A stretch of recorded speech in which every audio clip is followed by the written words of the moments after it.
Boa noite, meu povo, minha pova. Boa noite. Boa noite. É sobre isso.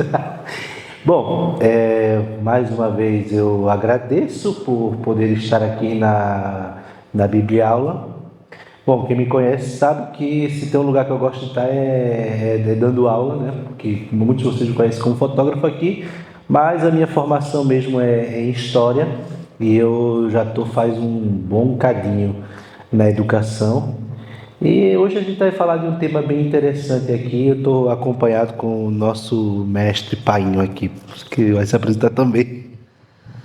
Boa noite, gente. Boa noite. Boa noite. Meu nome é José Langoni, eu sou dirigente do Centro de Umbanda Irmãos de Alma, umbandista há 27 anos, sacerdote de Umbanda, e a gente vai falar um pouquinho aí de intolerância, de religião, de como é. Eu agradeço o convite de estar aqui na Bíblia Aula para poder trazer um pouco do que a gente vive, um pouco de religiosidade também, né? Não só falar de intolerância, mas falar de religião, falar de coisa boa, falar de amor, né? Obrigado, Thiago. Obrigado. Inshallah. Inshallah. Bom, quando a gente vai falar do tema de intolerância religiosa, a gente parte de um ponto muito em comum, muito preciso, que é o conceito de religião. Bom, vamos ter uma basezinha. Religião vem de religare, que é basicamente se reconectar. Se reconectar com quem? Pelo amor de Deus. É se reconectar com aquilo que a gente chama de seres maiores e anteriores a nós e que cuidam da gente aqui. Então, a gente se religa para encontrar significado. Bom, isso, por incrível que pareça, dizer que a gente se reconecta com alguma coisa foi um elemento que garantiu a nossa sobrevivência. Porque, gente, tinha uma diferença muito grande entre nós e os neandertais, que eram nossos irmãos em espécie, que os neandertais conseguem dizer 2 mais 2 é igual a 4, mas não conseguem pensar quanto é que se eu colocar mais 2. No sentido tipo, como seria se eu colocasse mais 2? No caso dos seres humanos, o fator de comunhão, de se ligar um ao outro através de uma ideia, isso faz com que a gente sonhe, a gente projete o futuro, a gente pense a vida. E o que acontece? Antigamente, a religião mais antiga do mundo é o animismo, que é quando as divindades evocam força da natureza. E o que acontece? Cada pequena comunidade tinha a sua divindade para chamar de sua. Ou seja, digamos que aquela comunidade era um time de futebol e o Deus daquela comunidade era o técnico. E isso era tão forte que quando alguém, por meio de casamentos, por meio de alianças, tinha que sair dessa comunidade para ir para outra comunidade, o que acontecia? Acontecia que essa pessoa trocava de Deus, porque ela trocou de técnico. E é basicamente isso. E aí o que acontece, gente? Cada povo foi se apegando à sua própria divindade, e quanto mais forte aquele povo era, mais forte era aquela divindade. É por isso que quando nós temos a formação dos estados, a gente começa a colocar um monte de gente brigando, dizendo que foi a divindade que mandou fazer isso. É bem isso, Thiago, bem isso. Mas eu vou antes disso. A religião, ela vem de quando o homem começa a enterrar seus mortos. De quando o homem das cavernas, começa a enterrar seus mortos, e nesse momento ele começa a entender que o ser humano é diferente. E aí começa a ter um pensamento diferente, e começa a ter um pensamento religioso, e aí vem essa ligação, e aí vem essa religiosidade. E aí, como você bem falou, o Deus do mais forte, ele ganha. E quando ele ganha, ele torna a civilização o que é hoje, desde os primórdios, né? Que essa intolerância vem surgir desde aí, né? Exatamente, porque, gente, da mesma maneira que a gente troca cultura, a gente briga por ela. É isso. E não é que cada religião é apenas um técnico que todos jogam o mesmo jogo, é que cada um joga um jogo e tem regras próprias para cada jogo. E aí quando você tem o jogo, você fala, mas essa regra está errada, mas essa regra está errada, e assim sucessivamente. Bom, nós temos agora um salto quantitativo para isso, um salto qualitativo no sentido de pensamento, no sentido de maneira de pensar o jogo, que é quando surgem os monoteísmos abraâmicos. Por que eu estou definindo bem? Monoteísmos abraâmicos, porque não existe apenas um monoteísmo. Existem vários monoteísmos, e antes do monoteísmo nós temos a monolatria, que era assim, tem vários deuses, mas eu gosto desse. Eu fui com a cara desse. E aí o que acontece? Quando chegam os monoteísmos abraâmicos, existe uma característica em comum para esses monoteísmos abraâmicos. Eles são povos do livro. Ou seja, existe um livro e uma regra que não pode ser modificada. Porque aí nós também temos outra característica que torna as religiões tão ricas e belas. A maioria delas é com base na oralidade, né, pai? A maioria com base na oralidade. E aí, quando você coloca um livro nesse caminho, você acaba criando dogma e dizendo, não vale a sua oralidade. O que vale é só o que está escrito no livro e a interpretação da pessoa. Essa interpretação é que acaba criando um monte de coisa aí que não é para ser criada, enquanto que a oralidade, como eram passados os conhecimentos dos indígenas, os conhecimentos do povo de toda a África, do povo do Egito, isso se perdeu. Por quê? Por causa da religião mais forte que tomou o livro, né? E criou os dogmas. Exatamente. E aí, bicho, o que acontece? Beleza. Nós tivemos os monoteísmos, e desses principais monoteísmos abraâmicos por causa da figura de Abraão, que é pai de Isaac, Jacó, Ismael, enfim. O que acontece? Qual foi o que mais se sobressaiu? O cristianismo. E aí o cristianismo, que era uma seita do judaísmo, se torna uma religião de livro, e aí ela começa a ter um processo de proselitismo. Porque qual é a característica principal do monoteísmo? Não é que existem vários técnicos no jogo de futebol. Só existe um técnico. E se você não está jogando no time do técnico, você sequer jogo está jogando. Você está doido por aí, andando. Então, sabe? E aí o que acontece quando alguém está atrapalhando o jogo? A gente expulsa ele do jogo. E é isso que o cristianismo fez. Expulsa e pega tudo aquilo que você tem de bom e transforma e relê e traz para a sua realidade. O cristianismo fez muito isso. Não Sim. só o cristianismo, né? Mas o cristianismo principalmente fez muito isso, de pegar aquilo que era bom de uma religiosidade, de um povo em que foi calada a sua religiosidade, que foi calado, pegou aquilo e foi. A árvore de Natal é um exemplo, a Páscoa mesmo. A Saturnália, né? Saturnália. Cara, até hoje eu tento entender a figura de São Jorge. Eu não entendo, porque se você pega dentro de um panteão cristão, São Jorge em si não faz sentido. Ele é claramente uma releitura de alguma outra herança que a gente não sabe. Mas ele foi agregado ao panteão cristão. E eu não entendo, e eu te juro, eu não entendo essa história dentro da cultura cristã. Então, São Jorge, ele era um soldado romano que foi defender o catolicismo. Ele foi defender a religião católica, não era catolicismo na época, era o cristianismo, né? E o que ele vence? O que é o dragão? O dragão são os medos. O dragão é aquilo que é o desconhecido, é aquilo que ameaça. Quando ele vence o dragão, ele vence os medos, ele vence as paixões que levam a gente para o outro lado. É isso, entendeu?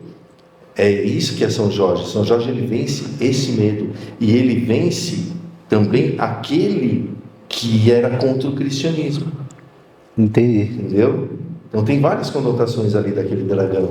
Não, pois é, eu te juro que isso agora realmente foi uma pergunta que eu fiz para ele, tá? Porque eu realmente tenho muita dúvida com São Jorge. Mas o que acontece? Então, quando você fala, você elimina a possibilidade de técnicos no outro jogo, o que acontece? O jogo não tem jogo. E aí, bicho, quando o cristianismo ele deixa de ser apenas mais uma religião dentro do Império Romano, e com o decreto de Tessalônica, em 451, ele se torna a religião oficial do Império, o que o cristianismo ganha? O cristianismo ganha exércitos. E aí, meu filho, o culto a Dionísio, o culto a Mitra, o culto a qualquer outra coisa, passa a ser duramente perseguido. Duramente perseguido. Isso fora, porque a gente fala muito dos cultos grego-orientais. Mas ali a Etiópia, o Egito, que também estavam vivos e fortes, não pense que é que a gente conta a história, vai primeiro a Síria, aí depois Pérsia, depois Grécia, depois Roma, e acabou o mundo antigo, como se o Egito não continuasse existindo e produzindo conhecimento, como se a Etiópia não continuasse existindo e produzindo conhecimento. Ele passa a perseguir geral, e persegue a ponto de se tornar uma religião imposta. E isso fica durante toda a Idade Média está lá, de maneira que a gente cria uma civilização, e essa civilização é chamada de cristandade. E aí, galera, por que é muito interessante a gente frisar esse nome, civilização? Por quê? Gente, porque antigamente não existia país. Não existia país. País é uma invenção do século XIX. É a questão de que antigamente não existia país. Então, todo aquele conjunto de povos cristãos eram chamados de cristandade. Beleza, a partir do século VII, o que é que surge? Surge o islamismo, que era chamado de Umma, a comunidade dos fiéis. E qual era o nome que a gente dava às outras religiões que estavam ali perviando? Bom, em latim, a palavra campo é pagos. Ou seja, os povos que estavam no pagos, a gente chama de pagãos. Então, paganismo nada mais, nada menos é do que a resistência cultural desses povos que moravam para fora das fronteiras. Quer falar uma coisa? Não, é isso mesmo. O paganismo, ele é o povo que não segue aquele Deus cristão. Ele é simplesmente isso. E o pagão, ele é perseguido só por acreditar naquilo que ele faz, só por acreditar no outro Deus. Mas o Deus dele é o sol. Mas o Deus dele é o Deus da terra, do solo. Só que não pode ter essa divindade. Não pode ter outro técnico, né? Não pode ter outro técnico. E aí o que acontece? Esses povos moravam nas viles. E aí qual é o nome que você ganha para eles? Vilão. Entenderam como às vezes a coisa, quando a gente desmistifica o bagulho, o rolê, a gente fala assim, o que é o pagão? O pagão que mora no Pagos, ou seja, é um caipira. Que ele mora, o vilão é o cara que mora na vila, ou seja, que mora naquela cidadezinha do interior. Mas não pode, não sei o quê. Tu vai ver, todo conhecimento de medicina, todo conhecimento, inclusive de heranças muito antigas, de historiografias, eles tiveram que recorrer para os vilões, porque a filosofia grega, a filosofia latina ficou muito naquilo que a gente chama de metafísica. Mas na hora de estudar biologia, de estudar aquilo que faz técnicas agrícolas, eles tiveram que voltar para os conhecimentos na ancestralidade.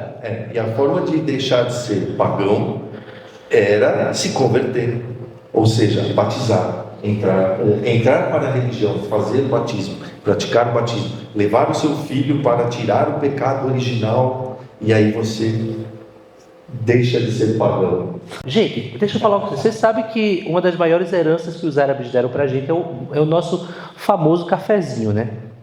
Cafezinho que faz a alegria da vida do brasileiro e tal. O que aconteceu? O café é uma bebida islâmica. E aí o que acontece? O café, Café arábico. exatamente, era uma bebida islâmica. E aí, bicho, a galera foi nas cruzadas, brigava de noite, brigava de dia, mas de noite eles estavam trocando figurinha. E no inverno também, porque as guerras só aconteciam no verão. E eles estavam lá trocando figurinha, até que um apresenta o cafezinho pro cara, o cara gosta, começa a apresentar para os soldados todos, vai para Veneza, e lá eles começam a beber café, e tomam de beber café, e tomam de beber café. E aí, de repente, os padres de Veneza chegam para o Papa Clemente VIII, isso já na Idade Moderna, fala: ô Papa, é o seguinte, eu queria que o senhor fizesse uma bula aconselhando os cristãos a pararem de beber essa bebida do capeta. Aí, o que acontece, gente? O Papa, tá bom, mas primeiro traga essa bebida para mim, gente. Eu preciso. Aí ele traz a bebida e preparam o café na frente do Papa. Então você me imagina a cena: você moendo o café já sob o cheiro, você fervendo a água, você colocando no filtro e o cheiro sobe como incenso suave direto para o Criador.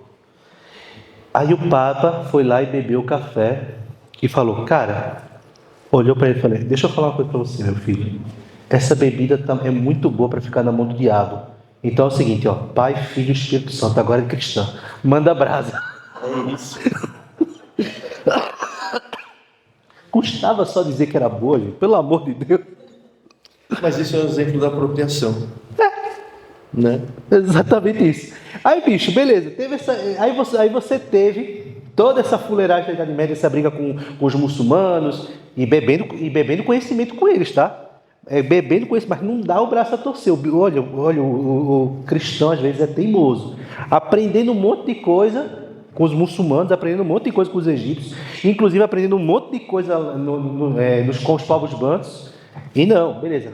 Aí, quando acontece a chegada dos portugueses ao Brasil, é essa mesma mentalidade que a gente tem, que eles chegam. E qual é a primeira coisa que o Pedro Álvares Cabral faz? Ele ergue uma cruz e faz uma missa. E qual é a primeira coisa que o Pero Vaz de Caminha observa quando ele vê as populações indígenas? Vocês... A periquita das Índias, exatamente. E aí o que ele faz? Ao invés de oferecer, a primeira objeto que oferece é o espelho. Mas e a carta de Pero Vaz de Caminha é falando de conversão, ouro e como se chama, a genitália das Índias, o quanto é depilada, e fica um monte de tempo falando da genitália da Índia. Eu digo: ó, gente, pelo amor de Deus, bota esse homem, leve esse homem de volta, porque 3 meses no navio só vendo macho, afetou a mente desse caba. O que aconteceu? E eu vou dizer uma coisa: a nossa briga, a eterna briga agora do Brasil é uma briga de cruz, espelho e sexo. Porque foi exatamente isso que que está na carta de Pero Vaz de Caminha. Primeiro, estamos buscando ouro. Segundo, meu Deus, esse povo não adora a Deus. Claro que adora a Deus, pelo amor de Deus. Segundo, nós precisamos ensinar essas pessoas. E aí que vem a desgrama toda, porque esses povos já eram de tradição oral, não era uma coisa que você tinha que ensinar, porque eles já estavam muito mais sabidos. A questão é a negação do conhecimento. Então, qual é a primeira dose, a primeira receita de intolerância religiosa? É quando eu anulo aquilo que a outra pessoa faz. Lembra, o monoteísmo. Não existe outro técnico. Então, não existe jogo. Se eu anulo a existência desse jogador, não tem jogo, velho. Não tem futebol, não tem truco, não tem baralho, porque eu preciso de um outro jogador para jogar. Essa é a primeira coisa. A segunda coisa é quando eu ofereço um espelho e diante deles eu ofereço uma imagem que eles precisam se voltar. Ou seja, adeque-se à imagem que eu estou lhe dando. E a terceira coisa da intolerância religiosa é que ela sempre tem um fundo de hipocrisia. No fundo, pode falar, meu filho, eu vi você levando do microfone. Não, é hipocrisia mesmo. Mas eu acho que antes de ser hipocrisia, tem uma coisa que o intolerante, ele não se permite conhecer a visão do outro. Ele não se permite, ele não quer, ele é desconhecedor, ele não conhece aquilo que o outro faz. Por quê? Porque ele, primeiro, ele tem medo, que é normal a gente ter medo do desconhecido. A gente tem medo do desconhecido, é normal, super normal, e está tudo bem. Então esse medo faz com que ele fale, isso é ruim, e se é ruim, eu vou negar e eu vou caçar. E eu vou fazer com que essa coisa seja tirada da minha frente. Então, é muito isso. É muito isso que a gente vê por aí. E que a história mostra, né? Que é tudo desconhecimento. E também no caso da hipocrisia, é claro, primeiro porque você estava de olho, como se chama, no ouro, né, daquelas terras, ou seja, o cara está querendo civilizar, mas no fundo o que ele quer é o ouro. E a terceira coisa, eu estou pegando a carta pelo Vale do Caminho, porque eu me foco tanto na questão de o bicho ficar o tempo todo olhando para a periquita das Índias, que, velho, que é também uma forte, como é que eu passo, repressão sexual. No fundo, e isso está lá escrito na carta de Peruvaz de Caminha, que as nossas mulheres, olhando para as suas vergonhas, sentiriam vergonha. Ou seja, ele está comparando com as mulheres europeias e dizendo, nossa, eu gostei mais dessa. Literalmente é isso que ele está dizendo. E que é um forte fator de repressão sexual que vai afetar muito posteriormente a leitura que se tem das religiões de matriz africana. Por quê? Beleza, veio a colonização só começou em 1530 e a colonização já começa com a escravidão, como um abraço da escravidão transatlântica. E quais são os principais povos escravizados trazidos? Os índios foram escravizados? Foram, mas eles conheciam o território, eles conseguiam fugir. Eles não aceitaram a escravidão. E eles fugiam, né? Aqueles que não fugiram, eles se mataram. Sim. Eles não aceitaram ser escravizados. Eles não aceitaram o homem branco mandando neles. Sim. E aí chegam os povos bantus, que é aquele povo do centro da África, que pega desde ali da Nigéria, pegando até um pouco da África do Sul, indo até o Moçambique. Esses povos bantus, que são os povos negros que nos compuseram, foram os escravizados que vieram para cá. E aí, quando eles vêm trazendo toda a sua carga de conhecimento cultural, foram sequestrados, é claro, né? Trazendo toda a sua carga cultural e trazem também os seus deuses, as suas divindades. E aí o que acontece? E o panteão banto é uma coisa extremamente complexa e rica. E como mais uma vez, o livro é muito bom, gente. O livro é muito bom. Mas eu estou dizendo que mas ele nunca vai ser maior em termos de conteúdo do que a oralidade. Aquilo que está no livro, com certeza, é o resumo da tradição hebraica. Mas os povos bantus vieram trazendo toda a sua oralidade, que é um universo à parte, é um universo extremamente complexo que aí eu vou jogar aqui para o pai, porque eu entendo pouquíssimo disso. Não, e é aí que entra o medo do que é o desconhecido, o medo da oralidade, o medo do que não está no livro, e aí eles olham para isso e falam, caramba, como assim? E aí vem a principal figura que traz aí a intolerância, que traz o medo, o diabo, Exu. Eles trazem Exu e falam, o que é Exu? E aí no século XIX, Exu que foi quando a Bíblia foi traduzida por Yorubá, eles pegaram e falaram, tem uma divindade que sorri, fálica, traz alegria, traz realização, traz determinação. O que é isso dentro da Bíblia? É o diabo. E que tem um jeito de ensinar muito, tipo, do desafio, né? Forte. Do desafio. Forte, que aceita os desafios. E aceita muito forte, assim, Então, Exu não cabe na moralidade cristã. Nunca. Não vai caber. Ele é uma figura extremamente complexa. Você não tem como você determinar... É a mesma coisa você querer pegar Osíris e colocar dentro do cristianismo. Não cabe Osíris. Você não vai entender o que é Osíris dentro do cristianismo. A mesma coisa é Exu. Exu é a coisa mais... Tipo, as histórias de Exu são maravilhosas, mas é a coisa mais complexa que você possa ver. Tanto é que o orixá que abre caminhos, é o orixá que cobra os caminhos também. Não cabe. Sinceramente, dentro daquele panteão, você não consegue dizer o que é Exu.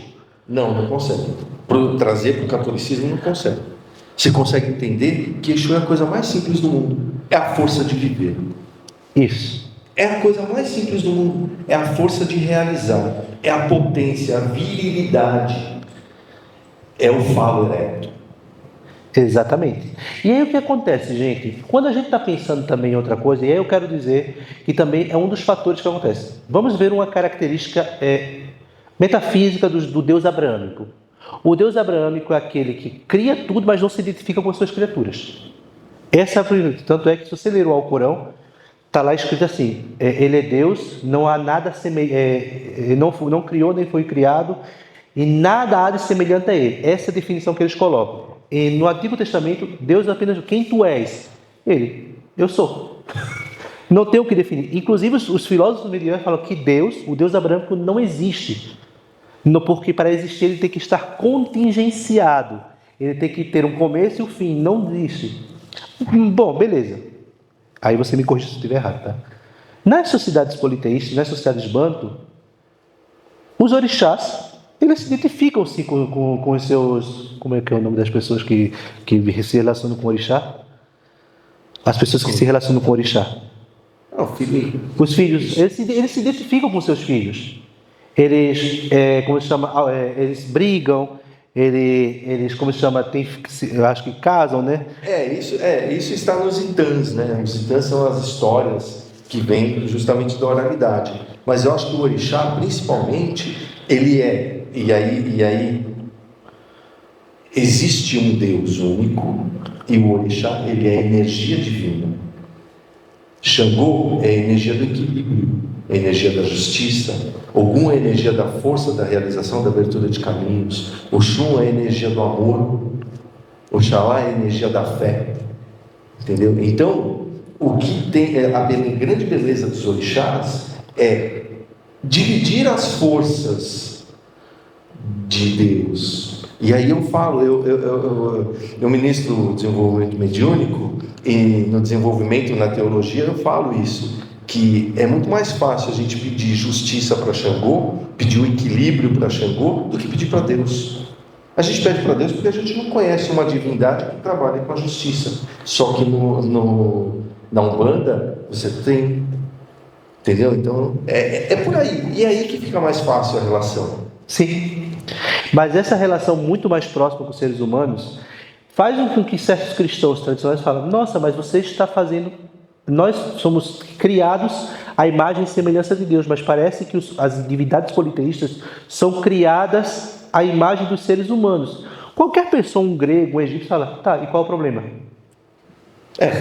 Qual é o problema disso? Você quer um Deus que é muito mais inacessível ou um que entenda porque você está com raiva?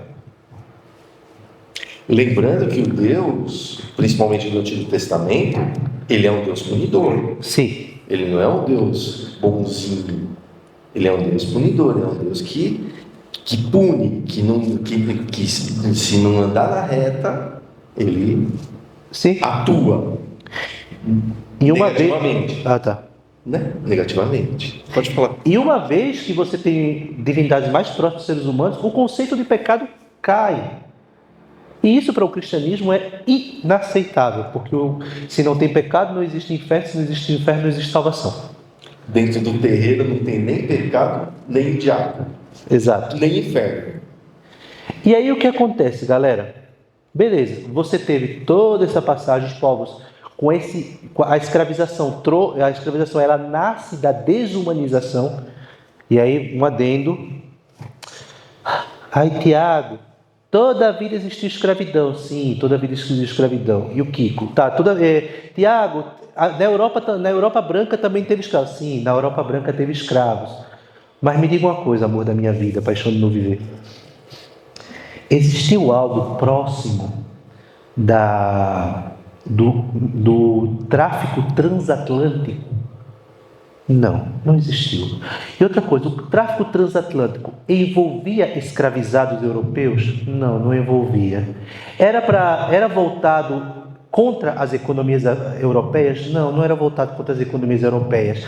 Partia do pressuposto de que aquele ser humano que você está sequestrando, tirando da teta da mãe, ele não tem alma. Pois é. Por exemplo, sim, nos povos bantus existia escravidão. A escravidão é ruim em todos os aspectos, mas nunca um banto iria dizer que aquele escravo não era um ser humano. Na escravidão transatlântica, sim. E em volume, em termos de riqueza, os únicos enriquecidos com a escravidão transatlântica foram os povos europeus, em detrimento dos povos bantu.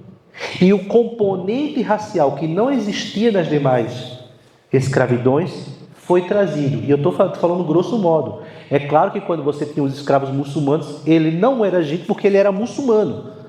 Mas uma vez que ele se convertesse ao cristianismo, poxa, coitado aquele cristão que ainda é escravo. Mesma coisa nas sociedades islâmicas. Você poderia até escravizar cristãos, muçulmanos jamais. Existia um componente de humanidade. A escravidão transatlântica nunca. E uma vez que você desumanizou aquele ser humano e fez dele apenas uma casca vazia, em que você deposita apenas o chicote, como você validar aquilo que ele criou? Todo o seu conhecimento. É nesse aspecto que a religião dos povos bantus foi tão demonizada no Brasil. O índio, a gente tinha o mito do bom selvagem e também mataram os índios, né, gente? Pelo amor de Deus, mataram os indígenas.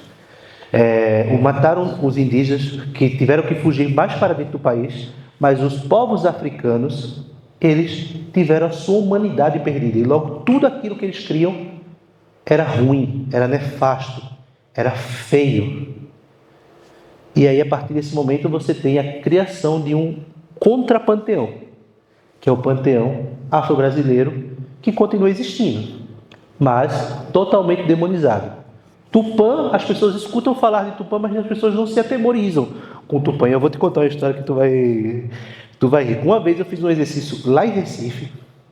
Eu falei, gente, quem é o deus grego do trovão? Todo mundo falou, Zeus. Quinta série, tá, gente? Quem é o deus nórdico do trovão? Thor. E as pessoas comemorando, que eram crianças. E quem é o deus Yorubá do trovão? Xangô. Quando eu falei Xangô, a galera, misericórdia, professor. Eu olhei para a cara dos cabos e falei, gente, só porque o cabo é negão, Sabe? Eu ainda falei, mais fresco. E eu falei, gente, as histórias de Xangô são muito mais legais do que as histórias de Thor. É verdade. Gente, Thor é um brucutu, velho. Não dá para aguentar Thor. Xangô é amoroso. Mas tem hora que ele mete os pés pelas mãos também. Bom. Mas ele é amoroso. Ele ama o Oxum, Obá e Yansan. Ele é amoroso. Sim. Não é? Sim. É que eu tô... Mulherengo, mas ele é amoroso. Olha, eu vou te falar, a minha base de conhecer as histórias de Xangô é aquele livro do Fatumbi. Sim. Do Fatumbi e do Pierre Berger. Então, ele retrata muitas vezes o Xangô sendo uma pessoa extremamente impetuosa que às vezes se atrapalhava, e principalmente quando o Exu queria invocar ele. Isso. Mas aí são os itãs, é o que eu falei, são os itãs, são as histórias, a oralidade, e tem isso. Ele vai, ele faz, ele busca as coisas, ele é um guerreiro. Ele é um guerreiro, ele é um general. Sim. Ele é um general. Eu gosto muito da relação dele com a mãe dele, com Iemanjá, porque Iemanjá também, às vezes, é quem controla um pouco o ímpeto dele, né? Mais ou menos. Bom, você entende mais do que eu não entendo tanto das coisas. Mais ou menos. Mas, enfim, quer falar? Fala aí, você ia falar uma coisa. Não, voltando um pouquinho, né, que você estava falando, essa parte que realmente sofreu o apagamento, né, dos escravizados, que eles tentaram fazer esse apagamento, mas mesmo tentando fazer esse apagamento, mesmo tentando obrigar os escravizados a serem católicos, a se tornarem católicos, a se tornarem, então, praticantes do catolicismo, os escravizados, eles montavam os seus congares, montavam os seus altares com imagens católicas, como o senhor de engenho pedia, só que eles colocavam as referências ritualísticas de Xangô, de Iemanjá, de Oxum, de todos os orixás, colocavam embaixo do congá. E aí vem o ato de bater cabeça. O ato de bater cabeça no congá, ele não está reverenciando a imagem que está ao alto, ele está reverenciando as firmezas que estão guardadas ali, enterradas ali. Então, e isso estava dentro da senzala. Eles não deixaram de cultuar, porque é aquilo, eles tentaram fazer com que essas pessoas fossem só carne, mas não, são pessoas que pensam, e eles pensaram e fizeram isso. Então, todo o terreiro que você vai, tem lá o momento de bater cabeça. Bater cabeça é essa reverência que você vai fazer e que lembra esse momento.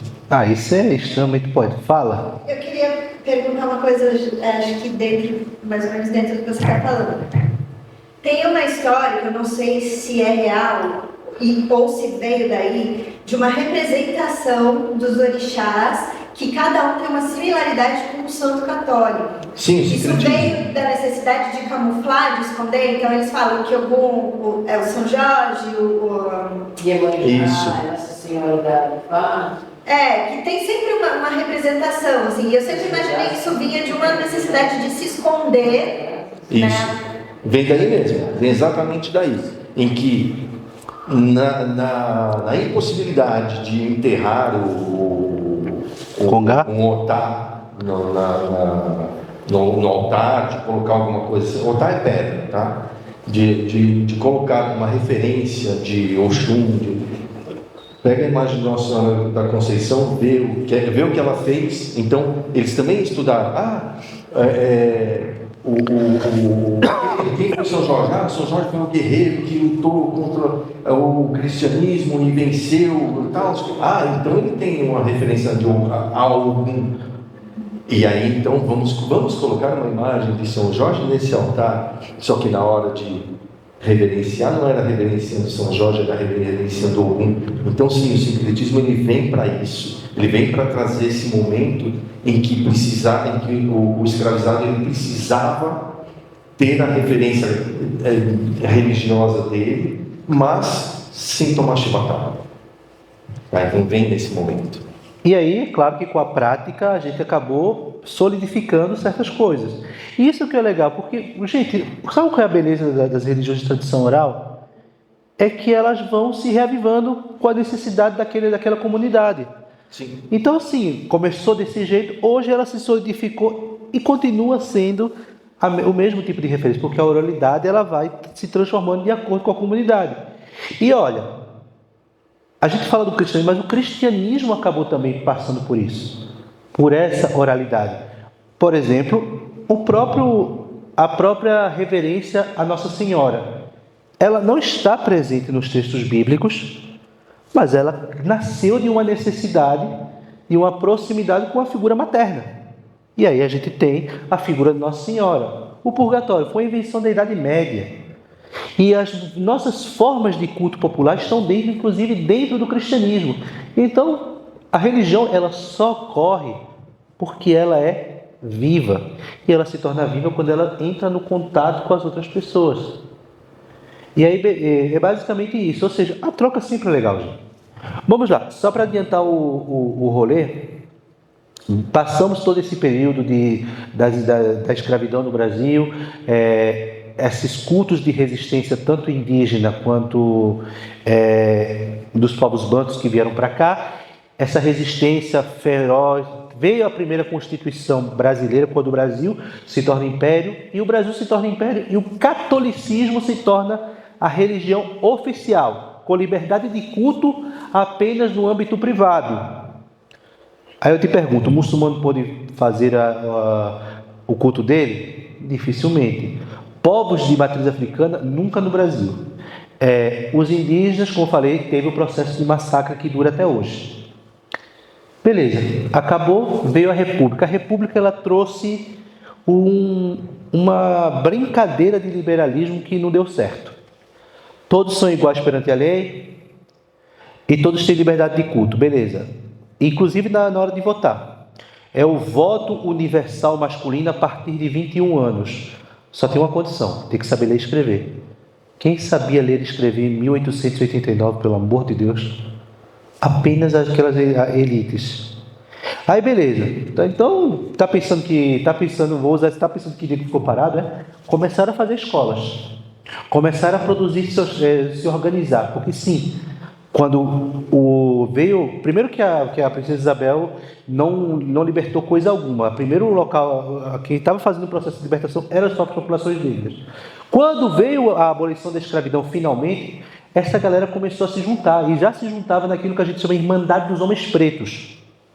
Que basicamente era o primeiro consórcio de assistência social, o primeiro INSS praticamente era a Irmandade dos Homens Pretos, criado por esses escravizados. O que acontece? Eles começam a se juntar, começam a produzir escola, aí a galera percebe isso, inclusive, e lembrando que os terreiros sempre eram esse lugar de agremiação, tá? Por quê? Porque era onde estava a autoridade mais velha, gente.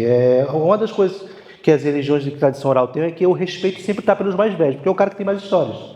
Então se reuniam os terreiros, começava a se ensinar, começava a fazer, aí eles baixam a seguinte lei, a lei da vadiagem. E aí, meu amigo, lei da vadiagem é uma fuleiragem. Eu só defino assim, por quê? O que era a lei da vadiagem? Era que você não poderia ter pessoas desocupadas na rua. E aí é o que a gente fala, eu vou usar uma expressão chula assim, velho,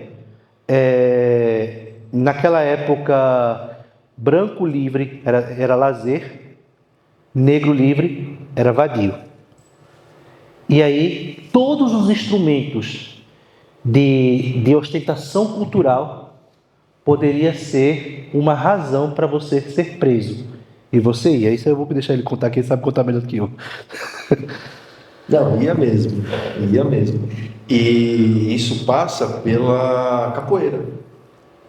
Os capoeiristas, eles não podiam se reunir e eles, quando aparecia a polícia, eles saíam correndo por causa justamente da lei da vadiagem. Então, não são só nos terreiros, mas na capoeira também, na tradição africana, tradição do preto, né? E aí vem uma coisa muito interessante, que é o surgimento da Umbanda, que em 1908, Zélio Fernandinho de Moraes, um jovem de 17 anos, branco, de classe média alta, vai na Federação Espírita de Niterói, e lá ele recebe o Caboclo das Sete Encruzilhadas, e ele fala: meu filho, amanhã, esse menino amanhã vai criar uma nova religião para receber espíritos humildes para a prática da caridade.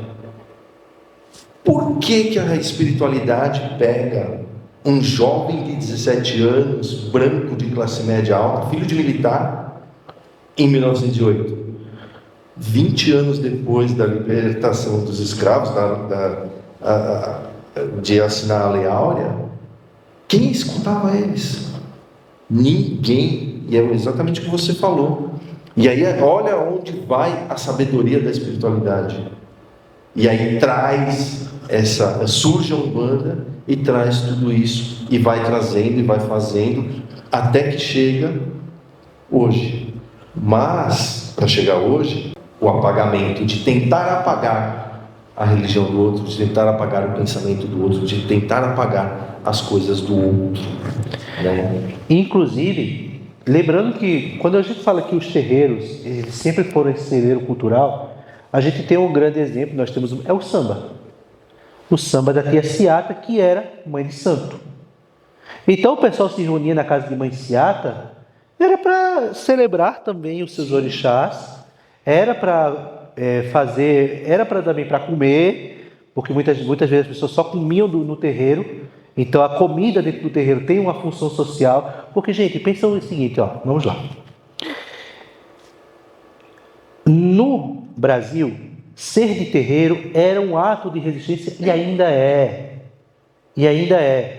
E nas épocas do começo do século XX e final da escravidão, você tinha que lidar, não era apenas com, era do demônio, você passava fome, você não tinha direito à escola, você não tinha direito a ser gente. É isso, resumindo, você não tinha direito a ser gente. E onde é que você era gente?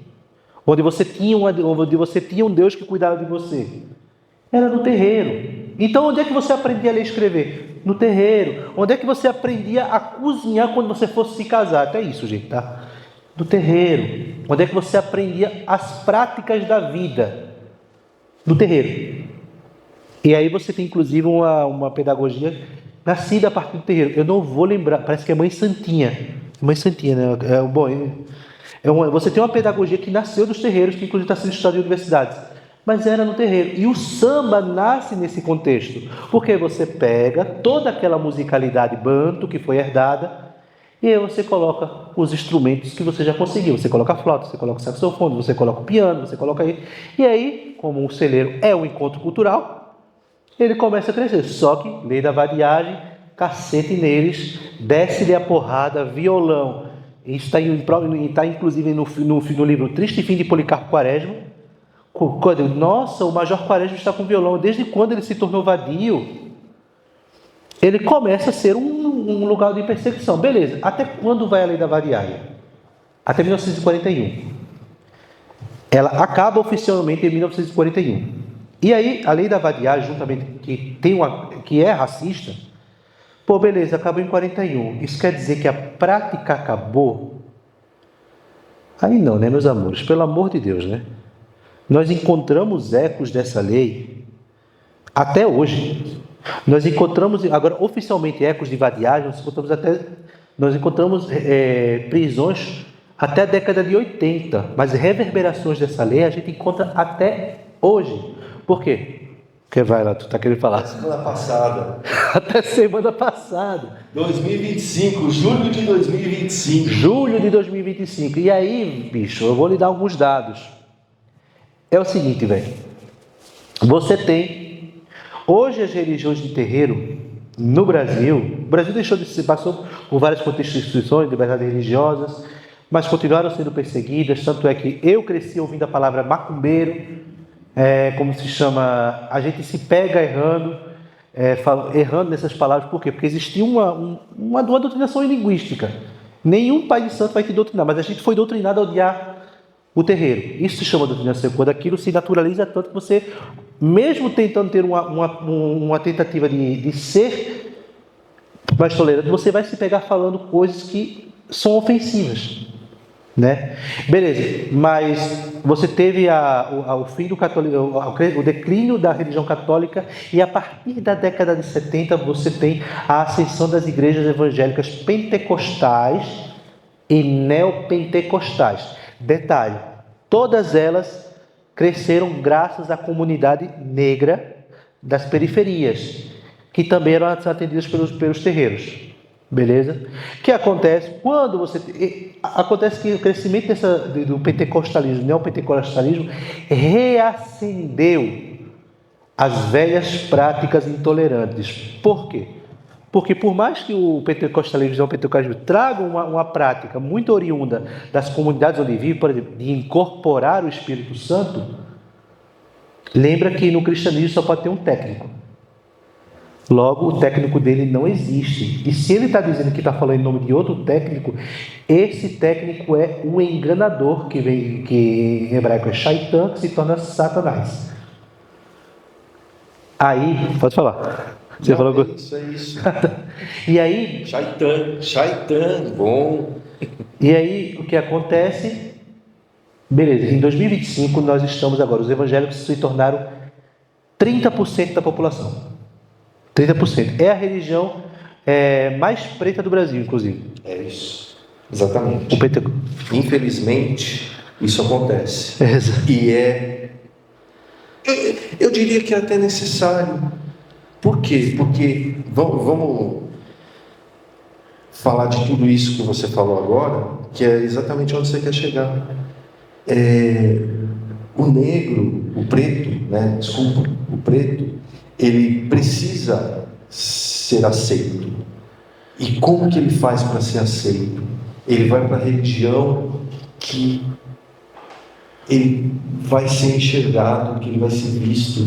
Infelizmente isso acontece e ele deixa as suas tradições de lado. Aí fica um convite: volta, vem. Porque a hora que você volta para a tua origem, é muito bom, é confortável, aquece o coração, né? E infelizmente isso está acontecendo cada dia mais.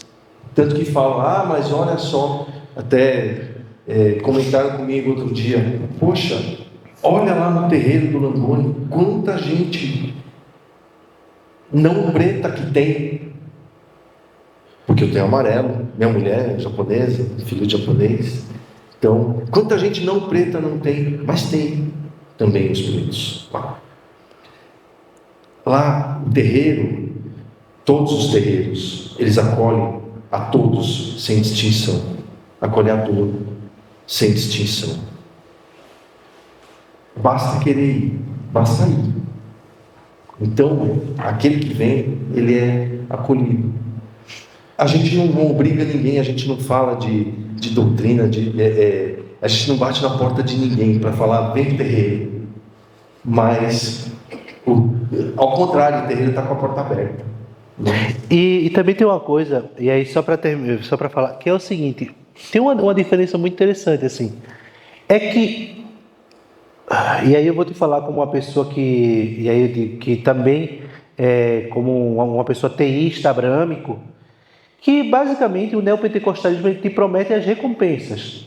E assim, eu olho para o neopentecostalismo e vejo que existe o neopentecostalismo, sim, existe a coisa do acolhimento, até a página 2, mas existe muito: eu vou entrar naquela igreja para mudar de vida, porque Deus tem uma recompensa material para mim. Eu vou doar tanto para a igreja esperando receber o dobro.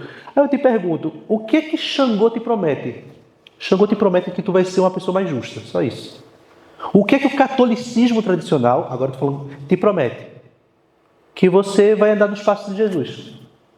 Ele não te promete nada material, mas é que nós estamos em uma sociedade tão propagandística que esse tipo de cristianismo neopentecostal, das igrejas que falam de dinheiro, de doações o tempo todo, ele te tenta.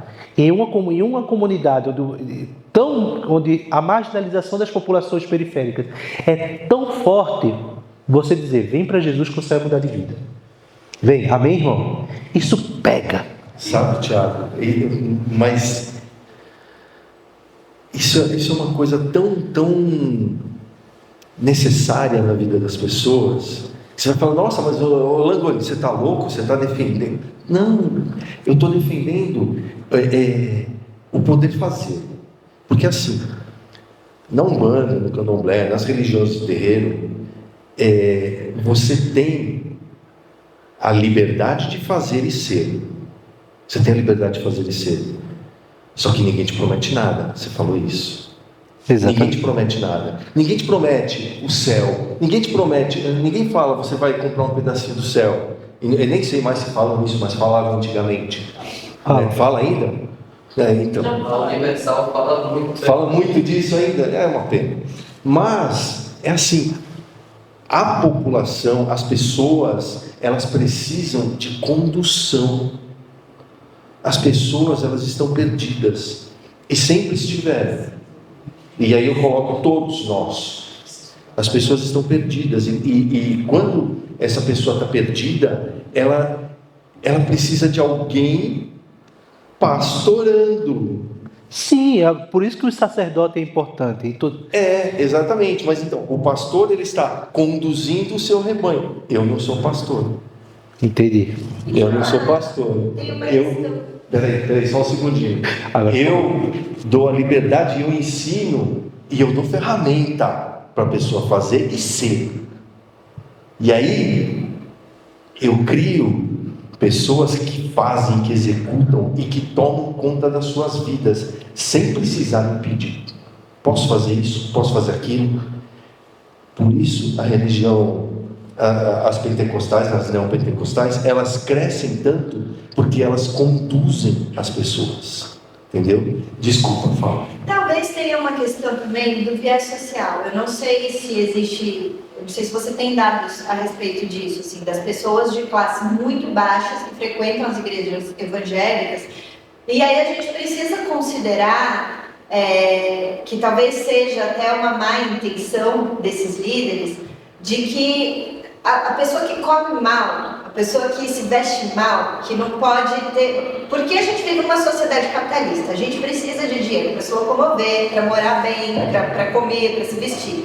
Quando você pega uma pessoa que não tem acesso a isso e fala, aqui a gente vai te dar, pode ser uma má intenção dessas pessoas de tentar fisgar esses fiéis através desse discurso, mas é fácil entender como que essas pessoas tão vulneráveis olham para ali e falam, então eu vou, porque eu quero comer bem, porque eu quero encher a barriga do meu filho, porque eu quero colocar numa escola boa, porque eu quero dar roupa, né? Talvez exista esse... Existe um livro de um antropólogo baiano, não vou lembrar do nome dele, chamado O Povo de Deus, que é o seguinte, que é exatamente tudo isso. Beleza, a gente está falando dos grandes conglomerados religiosos, em que as lideranças tomam muitas decisões questionáveis, mas se tu vai no pequeno pastor, que mora na comunidade, que é o filho da sua comunidade, ele é o cara que está agitando a galera. Galera, vamos fazer um sopão aqui. Ou seja, não somente isso, nas igrejas evangélicas você tem um incentivo ao trabalho, um incentivo ao empreendedorismo, você tem a presença de atividades solidárias, ou seja, a igreja evangélica é o que o centro social não é. Eles criam uma comunidade realmente ali dentro. E uma comunidade que atua no bairro. Ou seja, em um Brasil onde o Estado ele só está presente na periferia como modo de repressão, a presença de uma igreja evangélica monopoliza quase todos os setores do Estado, inclusive os setores culturais, porque toda igreja tem uma banda, algumas têm grupos de teatro, algumas têm, produzem curta-metragens. A igreja evangélica é o que o Estado não deveria ser para aquela comunidade. Então, e aí, sim, existe uma ação social positiva e causada pela fé, e isso é um mérito mesmo, mas a grande questão que diferencia as igrejas pentecostais é a mediatização desse capitalismo empreendedor e falso empreendedor, que eu vou dizer. Porque esse pequeno líder que você está falando, ele não está na emissora... Exatamente. Né? E esse está falando para muita gente. Exatamente. É isso mesmo. Mas ele está conduzindo a massa. Esse pequeno está conduzindo a massa em nome daquele grande. Entendeu? E é aí que começa a condução da massa, que começa o pastoreio. Entendeu? Que você falou da classe baixa, daqueles que estão com fome, daqueles que dos mais carentes. Sim, porque eles são muito mais manipuláveis. Porque quando você ouve uma palavra bonita, você fala, eu quero fazer igual, eu quero ser igual, eu quero poder. Eu quero poder, e poder não é o poder fazer, o poder ser. Só que a gente não dá essa doutrina. A Umbanda, eu posso falar mais pela Umbanda, né? Os terreiros não dão tanto essa doutrina. Os terreiros eles acolhem, mas eles não vão buscar.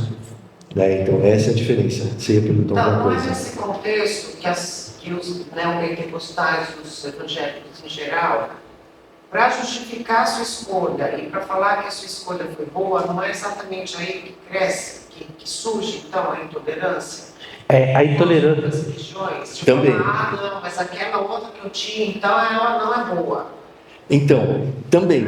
Mas aí a intolerância surge por isso, porque eu não dei o peixe, mas eu dei a vara e mostrei onde está a minhoca. Eu não peguei a minhoca, eu mostrei onde está a minhoca e dei a vara na mão. Eu não dei o peixe. Então, a primeira coisa. E aí, como você não deu, você acaba sendo ruim. E também tem outra coisa, pô. Porque assim, vamos pensar direitinho. Faz parte do cariz dos povos de terreiro o alimentar o faminto, essa coisa. Faz parte do cariz. E faz parte também do cariz do cristianismo. Naquele dia, tu me dirás, como se chama? Senhor, por que não entrarás? Porque eu tive fome e não me deste de comer, tive sede e não me deste de beber, estive nu e não me vestiste, estava preso e não me visitaste. Quando não visitaste a um destes pequeninos, a mim não visitaste. O apóstolo Paulo, o tempo todo, ele está falando do atendimento social. Aqueles profetas pequenininhos lá do Velho Testamento, eles metiam um cacete na classe sacerdotal. Por quê? Porque não cuidavam dos pobres. A diferença existe uma diferença muito grande entre um camarada que quer te dizer que você tem que ganhar dinheiro, porque se você não ganha dinheiro, você não é olhado por Deus, quando, pelo contrário, não existe assim, o dinheiro e Deus está indiferente ao dinheiro. Não é que ele não gosta, ele está indiferente. Mas a adoração à riqueza é muito presente no cristianismo. É muito presente no sentido da crítica ao cristianismo. A Igreja Católica faz essa ação social, mas ela se foca na ortodoxia.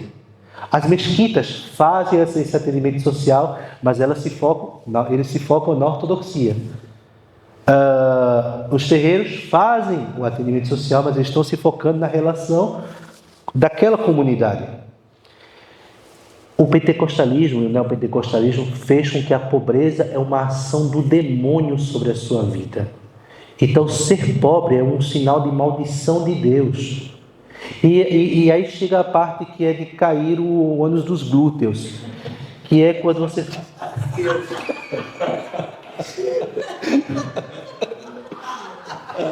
Gostei. Que é quando, se você está pobre, lascado, é porque tem um Exu na sua vida atrapalhando, pela meretriz que concebeu. É isso. Tiago, a religião, se a gente for resumir a religião em uma palavra, uma frase, então a religião para a sociedade ainda é um dos principais ritos de passagem que o ser humano busca? Sempre vai ser. Sempre vai ser. Vou te falar uma coisa. Eu vou te falar o que pode ser chamado de religião. Socialismo. Nós nos juntamos por uma ideia de levar a igualdade social. Outra religião. Capitalismo. Ou melhor, vou te dar empreendedorismo. Você tem manuais, você tem livros, você tem dogmas e caminhos a serem seguidos e santos a serem adorados. Qualquer ideia que reúne pessoas no sentido ortodoxo da palavra pode ser chamada de religião.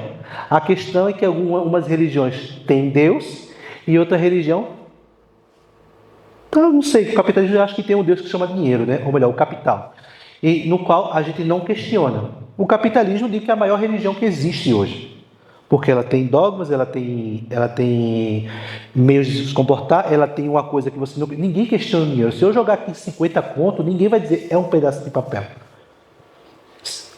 E outra pergunta, por que a cruz? Bom, a cruz, cara, é porque onde Jesus foi crucificado, aí você tem o símbolo da redenção e aquela coisa. Para o cristão, como é que isso soa? A cruz representa o castigo que me deu a paz. Ou seja, Deus, na cruz, reconciliou os judeus, reconciliou o mundo por aquele castigo que seria aplicado a você, que foi aplicado nele mesmo para o nosso perdão. Os muçulmanos rejeitam os judeus e muçulmanos rejeitam essa concepção, mas a cruz para o cristão simboliza isso. É apenas mais um símbolo, da mesma maneira que existe, sei lá, o yin e yang, que luz e sombra, são apenas símbolos. Não é uma coisa em si, sabe? É basicamente porque a cruz para o cristão simboliza isso. Apenas esse castigo que você não vai sofrer mais. Né? Você chegou a... Posso falar? Pode. Só para complementar o que você falou, que foi super legal. Você comentou sobre essa questão do cristão achar que se tá pobre é porque tá amaldiçoado. E amaldiçoado por um Exu, tá? Imagina, ainda vem nessa questão de intolerância, né? Mas isso é muito uma questão realmente religiosa. Quando a gente vem do cristianismo real, o real cristianismo, o cristianismo que Cristo ensinou, porque a própria Bíblia diz que nada te faltará, nada faltará a você, tudo que você precisar não te faltará. A própria Bíblia diz isso. Então, a pobreza, a pobreza não só financeira e tudo mais, até porque tem muitos males sociais que a gente não está falando aqui, né? Mas a pobreza em si, ela não... É como se não fosse algo pertencente ao cristão, deu para entender? Tipo, é algo que não pertence a mim, essa pobreza. Eu não nasci com essa pobreza, a pobreza ela não é minha. Então, ela não pertence a mim. Por exemplo, eu vim de um lugar muito pobre, onde eu fui ensinado que a pobreza não pertencia a mim, e ela não pertence. Tipo, esse lugar de pobreza, o próprio cristianismo real ensina isso, que esse lugar de pobreza, essa energia que você se rodeia, não é sua. Olha, Isso vai ser um problema se não, na verdade, olha, Isso, exato. na verdade a Bíblia, ela pelo contrário. Jesus fala, os pobres sempre tereis convosco. A questão é que a pobreza não pode ser teologizada. A pobreza pertence ao âmbito social. É por isso que o cristão tem que agir, porque a pobreza, ela sempre vai existir e cabe a nós, que conhecemos e fomos agraciados por Deus, em tentar sanar na medida do nosso possível. E o problema, os pobres sempre tereis convosco, sabe? Inclusive, o apóstolo Paulo fala assim, estou acostumado a ter tudo, estou tanto a ter em abundância quanto a ter faltando, tanto a estar farto quanto a ter fome. E aí que vem aquela frase que todo mundo coloca no capô do carro: tudo posso naquele que me fortalece. Eu posso passar fome, eu posso estar pobre, tudo isso. Então a pobreza não é um estado de alma. A pobreza é um acidente, usando termos aristotélicos, ele é um acidente. Você pode estar ou não. O que é que você é dentro da teologia cristã? Você é um filho amado de Deus. Entendeu? No caso, você diz a pobreza financeira, então. Eu estou falando da pobreza financeira, a pobreza de passar necessidade. Agora, no estado de você... Agora, o que é a pobreza dentro das religiões abraâmicas? A pobreza absoluta é você estar longe de Deus. E sobre a coisa de... Eu ia te falar uma passagem bíblica. Paulo, perguntaram para ele uma vez assim, Paulo, vê só, minha família é toda ainda politeísta e eles me convidaram para um churrasco. Que, não sei se vocês sabem, mas assim, eu sei que é o seguinte: churrasco é churrasco desde que o mundo é mundo. Meu amor, hecatombe eram 100 bois. Taca a moléstia dos cachorros, 100 bois. E ele fala assim: Paulo, seguinte, e aí eu não quero desagradar meus parentes, tá ligado? Porque, putz, grila. Paulo olhou para a cara mandou em cartas, meu amigo, é o seguinte, dá graças a Deus e come. Tudo que aquilo que você agradeceu e deu graças está abençoado. Então, meu amor, biblicamente não existe essa fala chuta que é macumba. Não existe. Mesmo porque a macumba não estava lá, né? Não está na Bíblia. Eu sei, mas eu só estou trazendo para a modernidade. Mas aí deixa eu só falar a última fuleiragem de todas. É o seguinte: as religiões de terreiro somam, não chega a 3% da população. Mesmo quadruplicando tamanho, mas é tão pequenininha. Mas elas concentram 90% das queixas de invasão, de violência. E o perfil é sempre uma mulher preta ou parda que sofre intolerância. Ou seja, não chega a 3% da população em um país de 200 milhões de habitantes e concentra 90% das intolerâncias religiosas. E até traficante, velho, em nome de Jesus, está invadindo seu terreiro. Tenha santa paciência. Isso aí realmente acontece, né? Vem por causa não só dos pentecostais e neopentecostais, mas vem principalmente porque a gente faz uma coisa diferente. E como eu falei, né, a gente estava conversando lá embaixo, o preconceito, a intolerância, ele vem da falta de conhecimento, do desconhecimento do que é feito. Porque enquanto outras religiões estão falando em demônio, estão falando em dinheiro, em cobrando, em tal, não sei o quê, no terreiro a gente só fala de duas coisas: cura e amor. Eu só falo de duas coisas. E comida também, velho, que comida de terreiro é de fartura também. Curar, E comida também, que lá quando vocês cozinham... Não, mas o que a gente fala lá é de cura e de amor. Porque quando a gente está falando de cura, a gente fala de curar toda e qualquer dor. A dor da pobreza, a dor da falta de dinheiro, a dor da pobreza de entendimento, a dor de ter perdido um amor, todas as dores, a dor de estar com uma doença grave, a gente fala de cura, a gente fala de amor, de amar você primeiro e depois o outro. Primeiro a gente tem que se amar para poder amar o outro. A gente primeiro precisa se cuidar para poder cuidar do outro. Você falou muito de doação, de caridade, de fazer prato de comida, de fazer não sei o que as outras religiões fazem e tal. Tem uma coisa que falta muito nas populações, em todas. Vamos colocar na nossa realidade aqui em São Paulo, capital. Ninguém morre de fome, porque tem sempre um prato de comida. Tem sempre uma quentinha sendo distribuída. Ninguém morre de fome, mas morre de falta de abraço. Isso no aí, terreiro a gente abraça. Isso aí, gente, como se diz, é uma coisa que realmente acontece muito, e você tem teses de doutorado escritas, que muitas das vezes o que mais afeta moradores de rua não é sequer a fome, porque sim, eles sempre estão sendo alimentados, mas é a depressão. Porque aí você chega da comida, mas tchau, filho, é nóis, falou. É isso aí. Mas você nunca vai chegar, o cara nunca chega para ouvir as histórias dessas pessoas. E isso é uma coisa que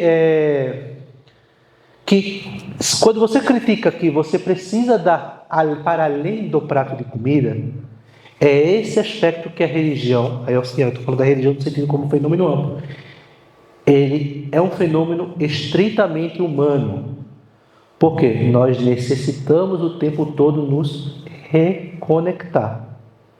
Uma vez que a pessoa está desgarrada daquilo que é um lar, e você só dá a ele o fenômeno fisiológico, ou seja, ele não é um ser humano que precisa, em toda a sua completude, de todos os atendimentos, você só atende a necessidade fisiológica de comer.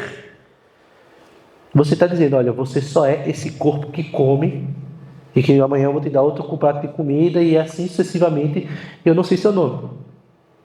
Por isso que religar é um fenômeno estritamente humano. A gente sempre vai se religar, seja a um ideal, seja a uma religião teísta ou não teísta, seja a uma causa, seja a um time de futebol, seja a qualquer coisa. A gente sempre vai se religar, porque nós somos animais gregários.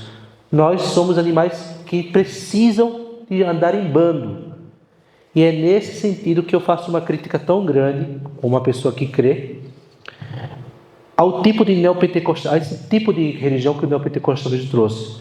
Porque não é que a gente escreve as práticas da religião institucionalizada, mas o cristianismo, como ele levantou, ele só triunfou, ele só conquistou o coração das pessoas porque ele tem uma palavra a ser dita. Um ideal de ser humano, que conquistou as pessoas. E qual é o ideal de ser amigo, de ser humano? Que Pela graça você é salvo. Você não importa quem você é. Nenhuma pessoa é desumanizável. Você pode ser humanizado em todas as perspectivas. Isso é um discurso poderoso. Quando eu reduzo esse discurso a venha para mim que você vai ganhar dinheiro, aí dói. Aí dói e dói muito.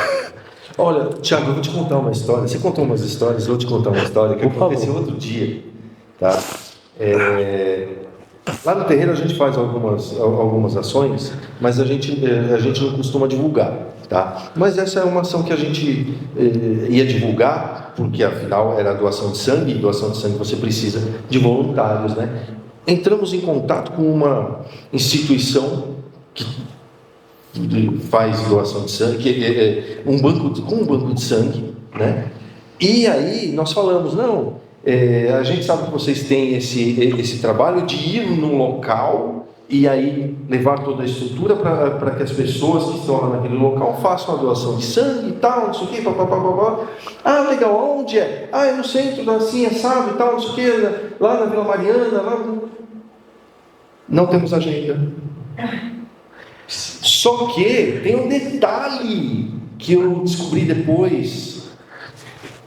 A pessoa vai lá no instituto, faz a doação de sangue e ganha uma Bíblia. Uma mini Bíblia. Ai, os Gideões. Ganha uma mini Bíblia. Ai, os Gideões. Só que não tem agenda para ir no terreiro. Para doar sangue. Isso é para doar sangue. Para doar sangue. Isso é o quê? Alienação, é intolerância. Intolerância, é safadeza. Então, é tudo isso. Só que quem falou que não tem um nome no Nordeste que a gente dá para isso. Fuleiragem. Fuleiragem. Então, mas quem foi que fez essa fuleiragem? Não foi o grande pastor. Não foi o pastor que está na coisa. Não, foi o Cordeiro. Foi o Cordeiro. Você entendeu? Ele está repetindo o pensamento do que está conduzindo. Do pastor, que o pastor é aquele que conduz. E aí, com certeza essa pessoa chegou lá na igreja, né? Ou no templo, enfim, e falou: olha, aconteceu isso. E eu falei para eles que não tinha agenda. Né? Pois é. Essa é só uma história de intolerância. Isso aí que você está falando, Tiago, vem ao encontro do resgate das medicinas da floresta. Tá vendo tu? Vem ao resgate das medicinas da floresta, do rapé, da ayahuasca, do tabaco.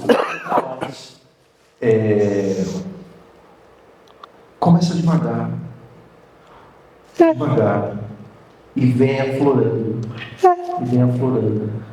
E o xamanismo, ele está aí também. Exatamente. E aí, o que acontece? Aquele que não conhece... Não conhece. Critica e diz que está errado, e diz que não é bom, e diz, entendeu? Então, é isso. Só para terminar, tem uma tese de doutorado que eu vou indicar, que é Os 7 Caminhos de Exu. Que ele fala meu irmão, é o seguinte, ó. Primeiro você tem o pensamento mágico, depois o pensamento religioso, e a partir do pensamento religioso você tem o filosófico, e do filosófico a pedagogia. Isso são em todas as civilizações. Todas. Isso. Todas. Infelizmente precisamos concluir. Então, se vocês tiverem mais alguma pergunta, é a hora. Eu tenho mais uma pergunta. E aí, em seguida, vocês podem fazer as considerações finais, por favor. Tá bom? Eu presenciei já algumas vezes, não sei se posso denominar intolerância religiosa, mas ficar andando no ônibus e o motorista do ônibus vê aquelas oferendas. Exato. E ele começar a conversar com o cobrador. Olha só, olha essas coisas aí de as macumbas, olha os demônios, não sei o que. E começar a ter uma conversa dessa. Eu lembro que em uma semana eu escutei, parece que foi a semana da intolerância, assim, eu escutei várias vezes na mesma semana coisas parecidas. que vocês recomendam fazer numa hora dessa? Conversar com essas pessoas, conhecer mais. O que seria recomendável? Como agir contra a intolerância religiosa? Isso aí eu vou deixar para ele, porque realmente eu não sei. Isso aí eu vou te falar que é complicado. É complicado. Porque se você for no embate e não tiver sustentação ali, você vai perder. Porque aquele que está falando, ele está pronto para a briga. Então, se você for para o embate, você vai perder.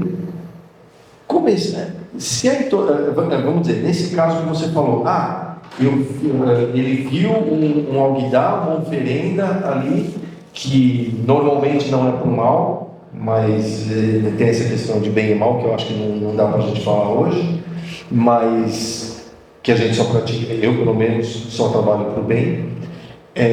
Então, se você for para o embate, vai ser complicado. O que você pode chegar para a pessoa e falar, mas aí você tem que estar preparado para aguentar, é chegar e falar, deixa o outro. Mais nada, deixa o outro. Foi para você? Deixa o outro. Então, sabe? E aí você faz a pessoa dar uma recuada. Isso vale a pena. Agora, se for contra você, é polícia. Porque é crime. É isso mesmo. É polícia, não tem o que falar. DP. É polícia, é chamar a polícia. É para o ônibus ou vai para a delegacia agora. Para a viatura e para o ônibus. Entendeu? Porque é isso. Ainda bem que tem essa lei agora.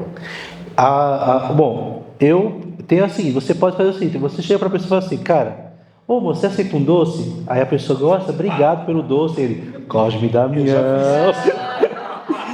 Eu já fiz isso. A segunda coisa. Já fiz isso de sacanagem. Mas a segunda coisa, eu acho assim, você não pode curar o mundo, mas você pode curar as pessoas à sua volta.